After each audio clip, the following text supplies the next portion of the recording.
and go back to 9/11. What are your first recollections of that day? It was very emotional, and the big challenge was keeping the emotion off air, I thought. In fact, I mentioned there's a reason why it's the first chapter in my book. I think it was the most important day I was ever on air. I think it was a glorious day for News Channel 13. I really think on that day we stepped up to the plate and hit a home run, despite the difficulties. I mentioned that, and I did say to the studio crew when I was doing the first cut-in, that what I say is going to be less important than how I say it, I think, because I didn't want to bring any of that emotion in, or fear, or anger. Mostly it was hard not to cry. It's a very strong memory. Especially the images that we saw of the Twin Towers, where you could actually see the little dots of people who were literally throwing themselves to their death because they didn't want to burn to death from the wall of fire that was coming back at them from the rear. It was a horrendous day. It was very difficult to watch all of that and then come out and go on air. In fact, I used to stop watching an hour before any of the major newscasts we were doing. My co-anchor had a different view. She watched everything, cried her eyes out, so that when we got on air, she wouldn't be tempted to do it again. That was a great difficulty. But we had Benita live. Even in that first cut-in, we had Bill Landon out at the State Emergency Management. We just seemed to kind of luck out. But maybe it wasn't luck. It was an established, mature professional staff that just swung into action. I was so happy when the day was over with what we had done, because you so in our business want to feel you've performed a service. You've given people something valuable. And on that day when it ended, I went home still crushed and emotional about it, but really feeling that we did something worthwhile that day. How did the day start for you, the day? Well, I had arthritis, I still do, and it always prevented me from going to sleep easily. So I had gone to sleep about 6:30, and my wife Donna woke me at 9 o'clock saying, "You got to get up, a plane has hit the Twin Towers." And I didn't. I lay there for a moment. I thought, well, it's probably a light plane and not a big story. But if it is a big story, I'm really going to need to sleep. So I rolled over and went back to sleep until she came in a second time, holding a phone, and said, "Okay, another plane has hit the other tower. They have hit the Pentagon, and here's the newsroom," on the phone. And I was showered and out of the house in 15 minutes. I only live 5 minutes away, so that was it. Almost, it was kind of like a fog of war feeling in the newsroom that day, wasn't it? It really was. When I walked in, it was still maybe an hour before I first cut in. It was all questions. Are they going to close this date? We knew they were going to close down the federal building because they were closing them all. State workers were up in the air. We had state emergency management trying to deal with it.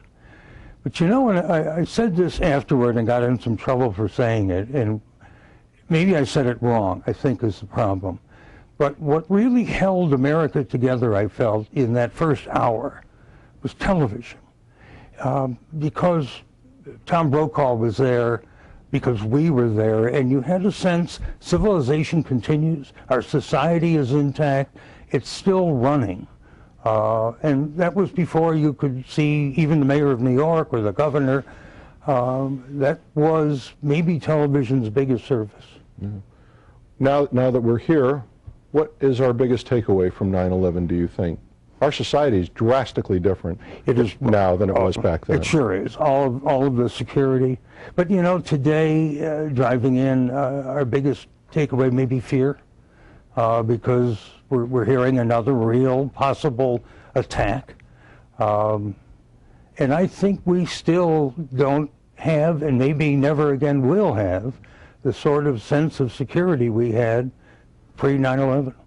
And any other thoughts on it? We started to talk a little bit about security, our mindset. If you see something, say something. There's, I don't know when the last time you've been in New York City was, but there are posters with that phrase all over the subways, in every subway tunnel, every public transit point.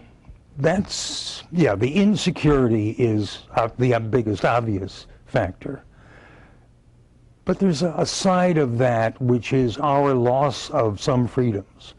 The ability suddenly of the government using 9/11 as the excuse to perhaps wiretap our phones without a warrant. The Patriot Act. Exactly. I think that has made American society fundamentally different than it was before 9/11.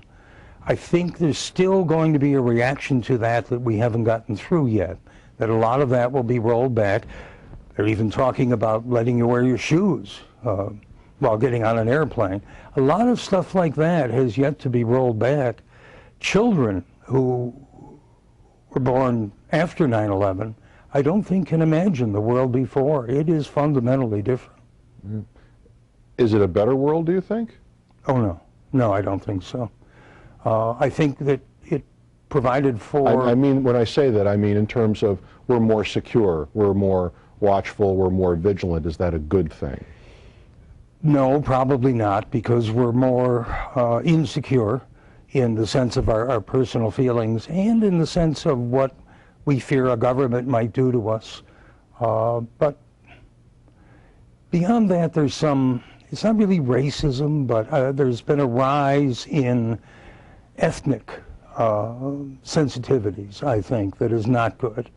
You saw it in the whole question about whether a Muslim church could be built anywhere near Ground Zero, and it permeates the society much more than ever before, and it's definitely a reaction to 9/11. It's unfortunate. I wrote in the book that I really thought before 9/11 that you could begin to see an emerging one world, sort of culturally and philosophically.